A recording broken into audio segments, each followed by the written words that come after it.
Stell dir eine Nacht in den Bergen des nördlichen Urals vor. Ein starker Wind zerreißt die Dunkelheit. Schnee peitscht ins Gesicht wie 1000 scharfe Nadeln. Genau in solch einer kalten und erbarmungslosen Umgebung schlug eine Gruppe junger Touristen unter der Leitung von Igor Djatlov ihr Lager am Hang des Berges Cholatsyachl auf. Man könnte meinen, es handelte sich um erfahrene Wanderer, die an raue Bedingungen gewöhnt waren. Doch gerade in jener Nacht geschah etwas, das bis heute kein Forscher erklären kann. Was genau ist mit ihnen passiert? Ein Rätsel, das mit jedem Jahrzehnt nur noch unheimlicher wird. Die letzten Stunden vor der Tragödie waren von unerklärlichem Grauen umgeben. Den Spuren nach zu urteilen, rannten die Menschen in Panik aus dem Zelt, viele ohne Schuhe, einige sogar ohne Oberbekleidung. Unter den Bedingungen der eisigen Kälte bedeutete das den sicheren Tod. Aber warum haben sie eine so absurde und selbstmörderische Handlung gewählt? Diese Nacht wurde zum Beginn einer der unheimlichsten und rätselhaftesten Geschichten des 20. Jahrhunderts. Und je mehr wir die Details untersuchen, desto mehr sind wir überzeugt. In jenen Bergen geschah etwas Größeres als nur ein Unglücksfall. Die Nacht des Schreckens hinterließ Spuren, die seit über 60 Jahren nicht verschwunden sind. Doch das Seltsamste beginnt erst, wenn wir die Spuren selbst untersuchen. Als die Suchmannschaft den Ort der Tragödie erreichte, bot sich ihnen ein Anblick, bei dem das Blut in den Adern gefror. Von dem Zelt führten Fußspuren weg, doch fast alle waren barfuß oder in dünnen Socken. Wind und Schnee hatten sie fast höhnisch erhalten als stummes Zeugnis einer panischen Flucht. Es schien, als hätten die Menschen das Versteck überstürzt verlassen, ohne an ihre Rettung zu denken. Einige Spuren endeten plötzlich, als ob die Person sich in Luft aufgelöst hätte. Andere Spuren führten in Richtung Wald, wo auch die ersten Leichen gefunden wurden. Doch das Erstaunlichste ist, wie sehr diese Spuren dem gesunden Menschenverstand widersprechen. Touristen, die an das Überleben unter extremen Kältebedingungen gewöhnt sind, hätten niemals freiwillig das warme Zelt leicht bekleidet verlassen.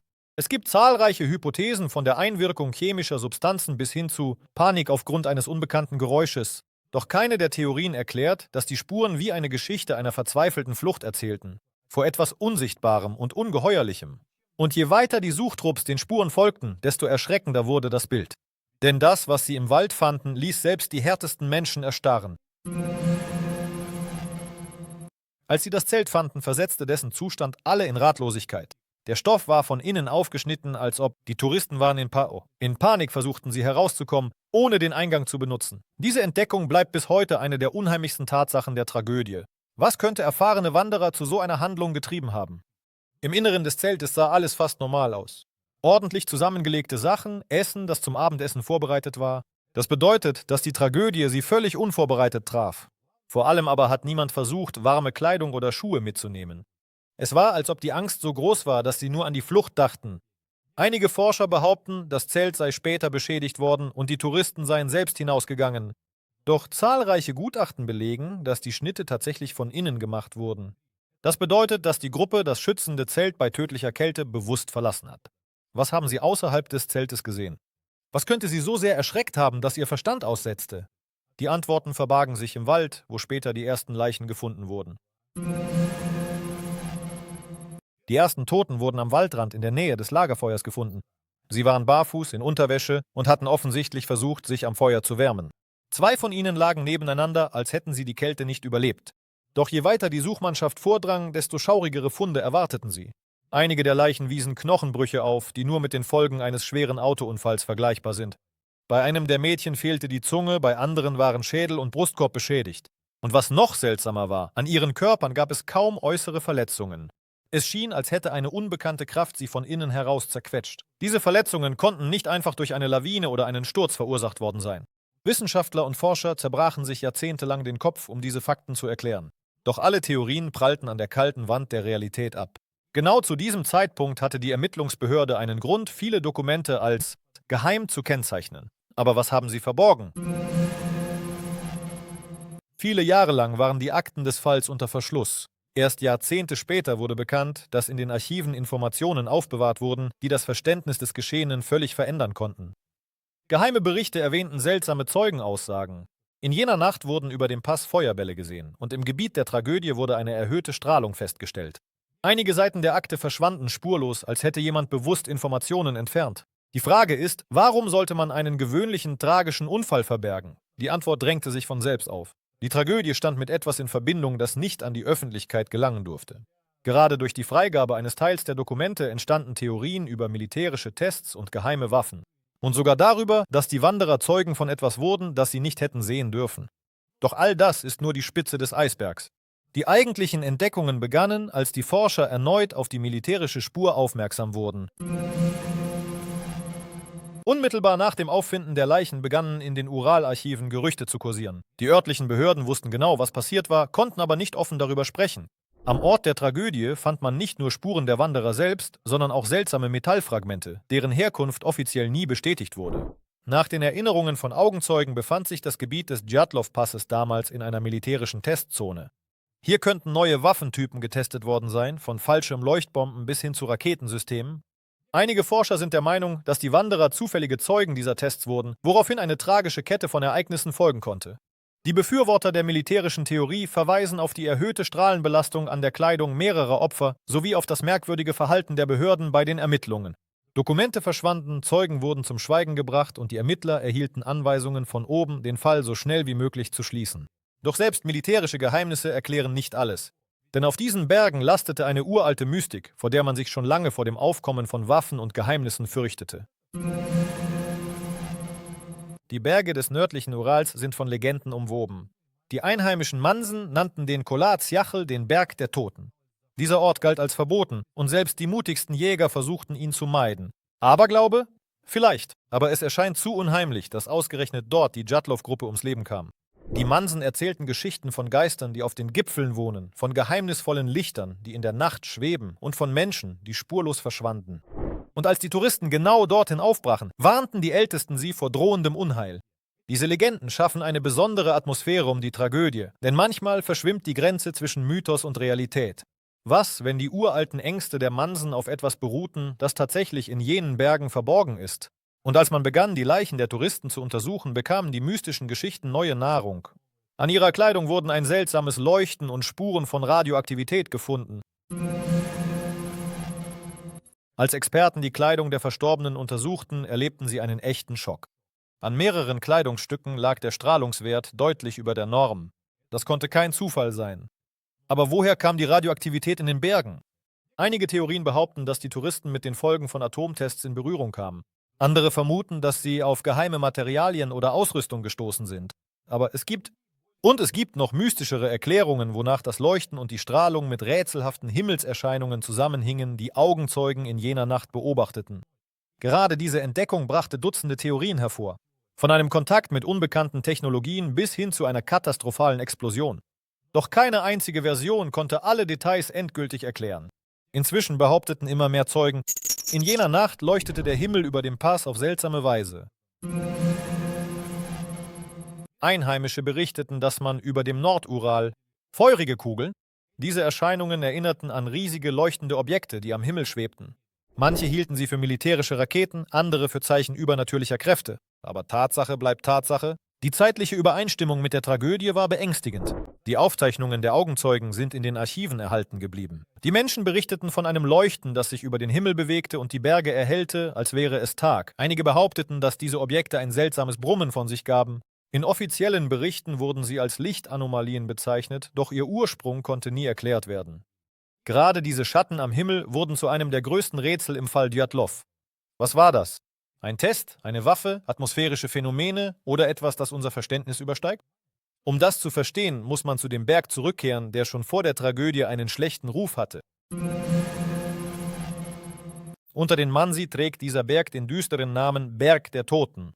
Er galt als verflucht und die Umgebung wurde als lebensgefährlich angesehen. Es heißt, dass an den Hängen des Kholat Syachl früher 9 Jäger ums Leben kamen und genau deshalb erhielt die Gegend diesen Namen.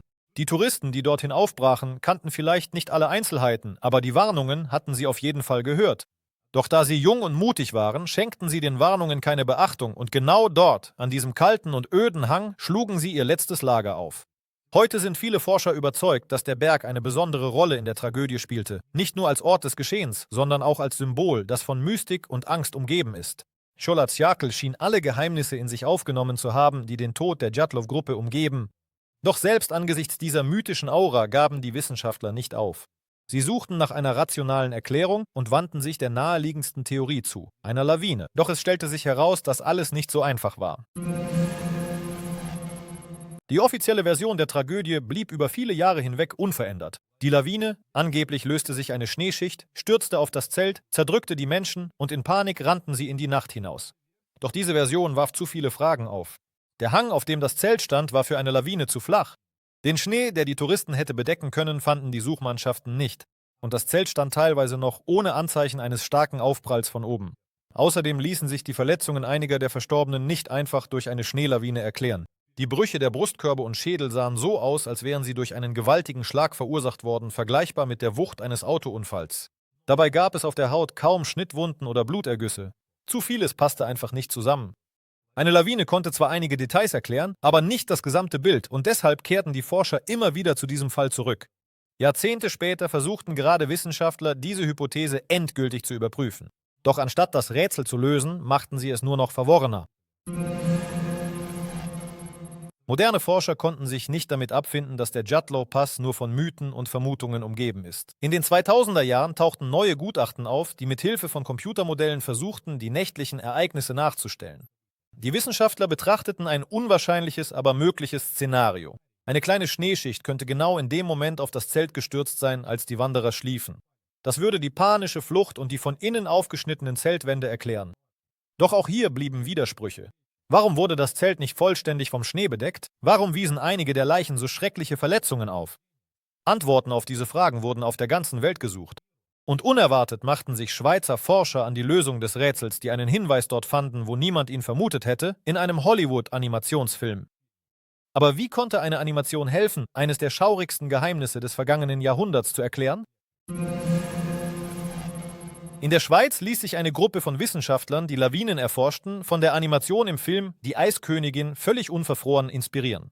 Tatsache ist, dass für diesen Film ein einzigartiges, möglichst realitätsnahes Computermodell der Schneebewegung erstellt wurde. Die Wissenschaftler entschieden sich, diesen Algorithmus für die Analyse zu verwenden. Jatlow-Pass. Die Ergebnisse waren unerwartet.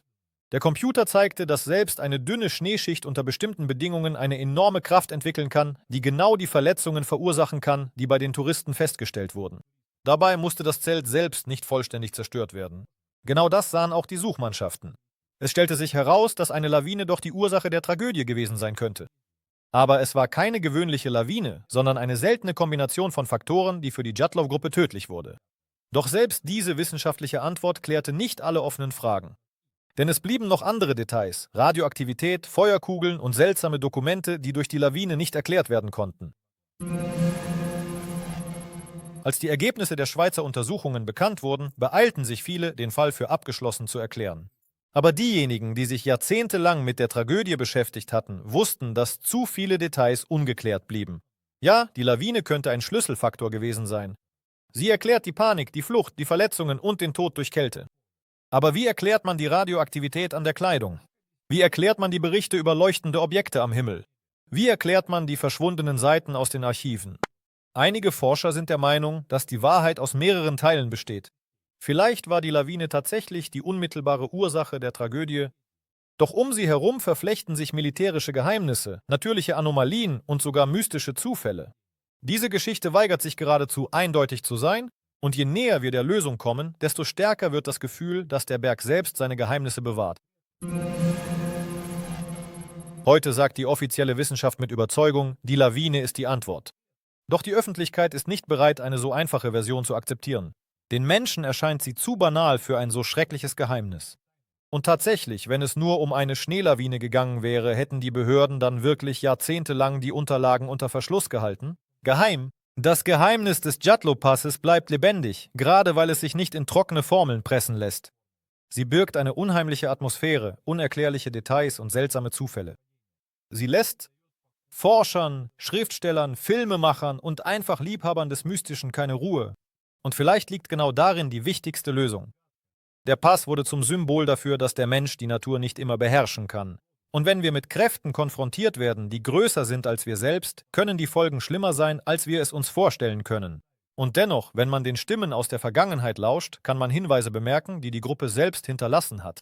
Ihre Tagebücher bewahrten nicht nur Erinnerungen, sondern auch seltsame Einträge. Als die Tagebücher der Touristen in die Hände der Ermittler gelangten, wurden sie zum einzigen lebendigen Zeugnis der letzten Tage der Gruppe. Die Einträge waren voller gewöhnlicher Notizen aus dem Wanderalltag. Witze, Alltagskleinigkeiten, Routenpläne. Doch je näher das Datum der Tragödie rückte, desto seltsamer wurden die Zeilen.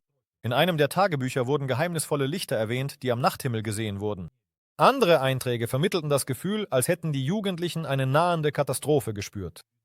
Einige Forscher behaupten, dass in diesen Zeilen versteckte Andeutungen stecken, die von den Touristen selbst hinterlassen wurden. Besonders beängstigend ist der letzte Eintrag. Heute hat starker Wind eingesetzt. Wir werden am Hang übernachten. Es scheinen gewöhnliche Worte zu sein, doch in ihnen klingt eine Vorahnung der Katastrophe mit. Diese Notizen wurden zur letzten Stimme derer, die nie zurückkehrten. Und wenn man ihre Zeilen liest, stellt man sich unwillkürlich vor, wie sie Schritt für Schritt ihrer letzten Nacht entgegengingen. Doch gerade in der Rekonstruktion dieser Schritte verbirgt sich der Schlüssel zum Verständnis. Versuchen wir, jene verhängnisvolle Nacht so vorzustellen, wie sie moderne Forscher sehen. Die Touristen schlagen ihr Zelt am Hang auf, ohne zu ahnen, dass eine lockere Schneeschicht bereit ist, nach unten abzurutschen. In der Nacht beginnt der Schnee abzurutschen und drückt auf das Zelt. Die Menschen wachen in Panik auf. Sie begreifen, dass das Zelt einstürzen und sie alle begraben könnte. In der Eile schneiden sie den Stoff auf und rennen nach draußen. Doch Kälte und Sturm nehmen ihnen die Möglichkeit, zurückzukehren. Sie versuchen, im Wald Rettung zu finden. Einige entfachen ein Lagerfeuer, andere versuchen, sich in einer Grube aus Ästen zu verstecken. Doch der Frost ist unerbittlich. Manche kehren zurück zum Zelt und kommen auf dem Weg ums Leben. Manche erleiden schwere Verletzungen, weil sie den Hang hinabstürzen oder unter der Schneelast begraben werden. Ihr Schicksal ist besiegelt, auch wenn jeder bis zum Ende kämpft. Diese Rekonstruktion erscheint logisch, aber ihr fehlt etwas. Etwas Wesentliches, die Antwort auf die Frage, warum gerade diese Tragödie so viele unerklärliche Dinge um sich herum hinterlassen hat. Der Djatlo-Pass wurde zum Symbol der menschlichen Hilflosigkeit angesichts der Natur und des Geheimnisses. Jeder neue Forscher, Journalist oder Enthusiast fand in dieser Geschichte etwas Eigenes. Manche sahen Mystik, andere militärische Experimente, wieder andere Fehler der Touristen selbst. Aber niemand konnte eine endgültige Antwort geben. Heute ist der Pass zu einem Wallfahrtsort geworden. Touristen kommen hierher, um die letzte Route der Gruppe nachzugehen. Hier werden Denkmäler errichtet, Filme gedreht und Bücher geschrieben. Das Geheimnis lebt weiter, weil es nicht auf eine einzige trockene Formel reduziert werden kann. Und selbst neue wissenschaftliche Beweise haben dieses Rätsel nicht zerstört, sondern es nur noch widersprüchlicher gemacht.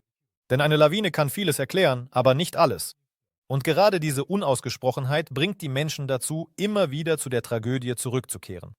Der Djatlov-Pass, das ist eine Geschichte nicht nur über den Tod von 9 Touristen. Es ist eine Erinnerung daran, dass der Mensch immer nach Antworten auf Fragen suchen wird, die die Natur selbst lieber geheim hält.